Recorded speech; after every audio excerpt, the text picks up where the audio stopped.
একসময় ছিল যখন প্রায় পুরো ভারতবর্ষ মুসলিমরা শাসন করত। তবে কালে কালে পরিবর্তন হয়ে বর্তমানে ভারতে মুসলিমরা শুধুমাত্র সংখ্যালঘু হিসেবেই পরিচিত। কিন্তু সংখ্যালঘু হিসেবে পরিচিত হলেও বর্তমানে ভারতের মুসলিমরা বিভিন্ন বড় বড় ব্যবসা বাণিজ্যের সাথে জড়িত। তবে এর মধ্যে এমন কিছু মুসলিম রয়েছে যাদের কাছে এত পরিমাণে সম্পদ রয়েছে যে তারা ভারতের শীর্ষ ধনী ব্যক্তিদের মধ্যে জায়গা করে নিয়েছে। তো আজকের এই ভিডিওতে আমরা জানবো বর্তমানে ভারতের সবথেকে ধনী 10 জন মুসলিম ব্যক্তি সম্পর্কে।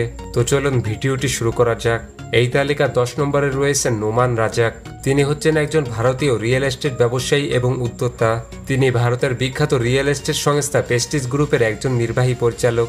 এই কোম্পানিটি তার পিতা রাজাক সাত্তার 1986 সালে প্রতিষ্ঠা করেছিলেন এবং কোম্পানিটির বেঙ্গালুরু, মুম্বাই এবং হায়দ্রাবাদ সহ ভারতের বিভিন্ন শহরে রিয়েল এস্টেট ব্যবসা রয়েছে। বর্তমানে নোমান রাজাক এবং তার ভাই ইরফান রাজাক ও রেজওয়ান রাজাক এই কোম্পানিটির মালিক। নোমান রাজাক জন্মগ্রহণ করেছিলেন 1958 সালে। সেই হিসেবে তার বর্তমান বয়স 67 বছর। তো বর্তমানে নোমান রাজাকের মোট সম্পদের পরিমাণ 1.2 বিলিয়ন মার্কিন ডলার, যা বাংলা টাকায় প্রায় 14,600 কোটি টাকার সমান। এরপর 9 নম্বরে রয়েছেন মোস্তফা হামিদ। তিনি হচ্ছেন ভারতের বিখ্যাত ঔষধ কোম্পানি সিপলার ভাইস চেয়ারম্যান। সিপলা হচ্ছে ভারতের তৃতীয় বৃহত্তম ওষুধ উৎপাদনকারী কোম্পানি। সিপলার বিশ্বজুড়ে 47টি উৎপাদন কেন্দ্র রয়েছে এবং ভারত সহ পৃথিবীর প্রায় 86টি দেশে এই কোম্পানির পণ্য বিক্রি হয়। বর্তমানে মোস্তফা হামিদ এবং তার ভাই ইউসুফ হামিদ এই কোম্পানিটির যৌথ মালিক। মোস্তফা হামিদ জন্মগ্রহণ করেছিলেন 1941 সালে। সেই হিসেবে তার বর্তমান বয়স 84 বছর। তো বর্তমানে তার মোট সম্পদের পরিমাণ 1.3 বিলিয়ন মার্কিন ডলার, যা প্রায় 15,700 কোটি টাকার সমান। এরপর 8 নম্বরে রয়েছেন হাবিল খোরাকিওয়ালা। তিনি হচ্ছেন ভারতের বিখ্যাত ঔষধ কোম্পানি ওকহার্টের প্রতিষ্ঠাতা এবং চেয়ারম্যান। তিনি 1967 সালে ওকহার্ট প্রতিষ্ঠা করেন, যা তখন থেকে জেনেরিক ঔষধ, ফর্মুলেশন, ভ্যাকসিন, পুষ্টিপণ্য এবং উন্নত হসপিটাল তৈরিতে ভারতের শীর্ষ অবস্থানে ছিল। হাবিল খোরাকিওয়ালা জন্মগ্রহণ করেছিলেন 1942 সালে ভারতের মুম্বাইয়ে। তার পিতা ফখরুদ্দিন খোরাকিওয়ালা ছিলেন ভারতের প্রথম ডিপার্টমেন্টাল স্টোর আকবরলিসের প্রতিষ্ঠাতা। তো বর্তমানে হাবিল খোরাকিওয়ালার মোট সম্পদের পরিমাণ 1.3 বিলিয়ন মার্কিন ডলার, যা প্রায় 16,300 কোটি টাকার সমান। এরপর 7 নম্বরে রয়েছেন ইরফান রাজাক। তিনি হচ্ছেন একজন ভারতীয় বিলিয়নিয়ার উদ্যোক্তা, যিনি ভারতের অন্যতম বিখ্যাত রিয়েল এস্টেট কোম্পানি প্রেস্টিজ গ্রুপের চেয়ারম্যান। প্রেস্টিজ হচ্ছে বর্তমানে ভারতের দ্বিতীয় বৃহত্তম real estate company. Irfan Razack জন্মগ্রহণ করেছিলেন 1953 সালে। সেই হিসেবে তার বর্তমান বয়স 71 বছর। তিনি বর্তমানে ভারতের শীর্ষ 100 জন ধনী ব্যক্তির মধ্যে 49তম স্থানে জায়গা করে নিয়েছে।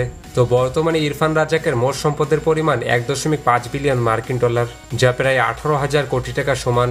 এরপর 6 নম্বরে রয়েছেন আজাদ মুপেন। আজাদ মুপেন হচ্ছেন একজন ভারতীয় স্বাস্থ্যসেবা উদ্যোক্তা। তিনি মধ্যপ্রাচ্য এবং ভারতের একটি বিখ্যাত স্বাস্থ্যসেবা সংস্থা স্টার ডিএম হেলথ কেয়ারের চেয়ারম্যান। আজাদ মুপেন 1953 সালে ভারতের কেরালায় জন্মগ্রহণ করেছিলেন। তিনি একজন সাধারণ ডাক্তার হিসেবে কেরিয়ার শুরু করেন। তবে তিনি আজ 18টি হসপিটাল, 90টি ক্লিনিক এবং 200টিরও বেশি ফার্মেসির মালিক। এছাড়াও তিনি ভারত সরকার থেকে পদ্মশ্রী অ্যাওয়ার্ডে ভূষিত হন। তো বর্তমানে আজাদ মুপেনের মোট সম্পদের পরিমাণ 1.6 বিলিয়ন মার্কিন ডলার, যা প্রায় 19,300 কোটি টাকার সমান। এরপর 5 নম্বরে রয়েছেন শামশের ওয়ালিল। তিনি হচ্ছেন একজন ভারতীয় ডক্টর এবং বিজনেসম্যান। তিনি হচ্ছেন বুর্জিল হোল্ডিংসের প্রতিষ্ঠাতা ও চেয়ারম্যান। তিনি 1977 সালে ভারতের কেরালায় জন্মগ্রহণ করেন। সেই হিসেবে তার বর্তমান বয়স 48 বছর। তিনি কর্ণাটকের এক মেডিকেল কলেজ থেকে MBBS অর্জন করেন। এরপর তিনি 2007 সালে তার নিজের কোম্পানি VPS হেলথ কেয়ার প্রতিষ্ঠা করেন, যা বর্তমানে পৃথিবীর বিখ্যাত কিছু স্বাস্থ্যসেবা সংস্থাগুলোর মধ্যে একটি। তো বর্তমানে শামশের ওয়ালিলের মোট সম্পদের পরিমাণ 2 বিলিয়ন মার্কিন ডলার, যা প্রায় 24,200 কোটি টাকার সমান। এরপর 4 নম্বরে রয়েছেন রফিক মালিক। তিনি হচ্ছেন একজন ভারতীয় বিজনেসম্যান, যিনি ভারতের জনপ্রিয় মাল্টিব্র্যান্ড মেট্রো ব্র্যান্ডসের চেয়ারম্যান এবং মালিক। মেট্রো ব্রাঞ্চ ভারতের 136টি শহরে 598টি মেট্রো শোরুম পরিচালনা করে। পূর্বে এই কোম্পানিটির নাম ছিল মেট্রো শুজ। রফিক মালিক জন্মগ্রহণ করেছিলেন 1950 সালে। সেই হিসেবে তার বর্তমান বয়স 74 বছর। তো বর্তমানে তার মোট সম্পদের পরিমাণ 2.8 বিলিয়ন মার্কিন ডলার, যা প্রায় 34,000 কোটি টাকার সমান। এরপর 3 নম্বরে রয়েছেন ইউসুফ হামিদ। তিনি হচ্ছেন একজন ভারতীয় বিজ্ঞানী এবং ব্যবসায়ী। তিনি ভারতের বিখ্যাত ঔষধ কোম্পানি সিপলার চেয়ারম্যান, যা তার পিতা খাজা আব্দুল হামিদ 1935 সালে প্রতিষ্ঠা করেছিলেন।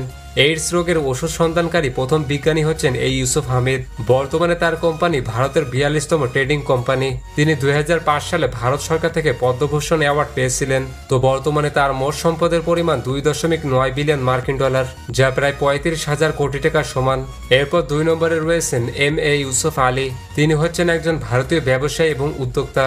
এবং তিনি হচ্ছেন পৃথিবীর বিখ্যাত লুলু গ্রুপ ইন্টারন্যাশনালের মালিক। এই কোম্পানিটি এশিয়া ও আফ্রিকাতে শপিং মল, হোটেল এবং সুপারমার্কেট পরিচালনা করে।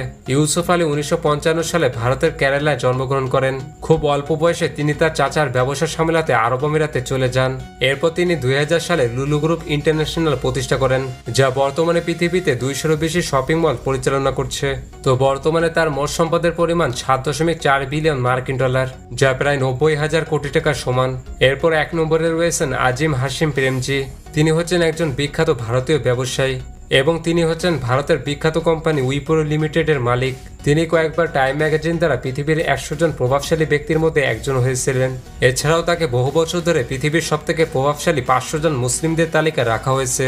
তিনি গরিবদের মধ্যে প্রচুর পরিমাণে দান করে থাকেন এবং তাকে ভারতের অন্যতম একজন দানবীর মানা হয়। আজিম প্রেমজি 2005 সালে ভারত সরকার থেকে পদ্মবিভূষণ অ্যাওয়ার্ডে ভূষিত হন। তো বর্তমানে তার মোট সম্পদের পরিমাণ 12.2 বিলিয়ন মার্কিন ডলার, যা প্রায় 1,47,000 কোটি টাকার সমান। তো এই ছিল ভারতের সবথেকে ধনী 10 জন মুসলিম ব্যক্তি। এবং আপনি যদি বাংলাদেশের সবথেকে ধনী 10টি কোম্পানি সম্পর্কে জানতে চান, তাহলে পাশের ভিডিওটি ক্লিক করুন।